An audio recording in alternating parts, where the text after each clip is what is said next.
Huh? Huh? Huh?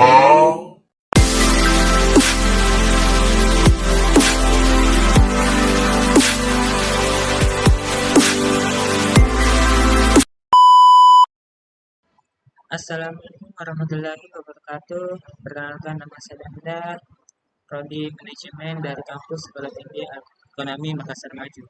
Di video kali ini saya akan menjelaskan sedikit materi dari kelompok 4 yang berjudul Rekrutmen Tenaga Kerja. Rekrutmen Rekrutmen merupakan kegiatan yang dilakukan oleh perusahaan untuk mencari dan menarik calon pelamar kerja dengan potensi yang dimiliki untuk bekerja sesuai dengan kualifikasi dan kebutuhan yang telah diperlukan oleh perusahaan. Menurut Mardianto 2015, rekrutmen adalah proses untuk mendapatkan calon tenaga kerja yang memiliki kemampuan sesuai dengan kualifikasi dan kebutuhan suatu organisasi atau perusahaan. Tujuan rekrutmen. Tujuan utama perekrutan adalah untuk menunjuk seseorang ke tim kerja yang dapat melakukan pekerjaan yang diinginkan untuk memenuhi standar kinerja yang disyaratkan oleh perusahaan. Meskipun ini adalah tujuan utama perekrutan, ada 5 tujuan yang mempengaruhi caranya untuk memenuhi tujuan utama, yaitu yang pertama, perlu efisiensi anggaran perusahaan. 2. Bersikap adil.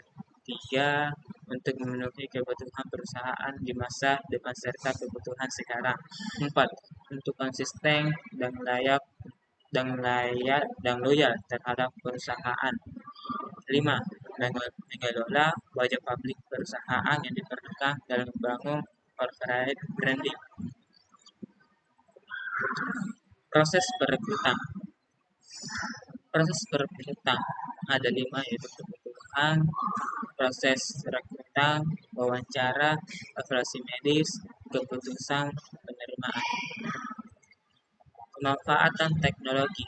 Penjelasan ini tentang pemanfaatan teknologi dalam rekrutmen. Pemanfaatan cloud dalam Human Resources Information System HRIS. Istilah cloud muncul di awal tahun 1990-an terkait layanan komunikasi data dalam telekomunikasi dengan menggunakan virtual private network atau yang biasa disebut dengan VPN. Cloud computing adalah penyediaan sumber daya yang terdiri dari perangkat lunak, perangkat keras, dan pemrosesan melalui form video web. Kegunaannya dalam penyebaran yang cepat, keserbagunaan, biaya rendah, dan skalabilitas dalam menyebabkan penggunaan komputasi awan secara luas di seluruh organisasi dan semua orang sebagai besar sebagai komponen kombinasi atau struktur awan. Manfaatan teknologi. Yang pertama, proses rekrutmen. Selain berfungsi sebagai teknologi perekrutan, dapat juga membantu dalam mempertahankan kandidat yang ideal, dan hal ini merupakan kunci sukses semua perusahaan yang menggunakan sistem application and product atau yang biasa disebut dengan SAP. Yang kedua, proses onboarding berfungsi untuk membantu menetapkan pekerja baru untuk sukses dan dapat menciptakan proses onboarding yang smooth.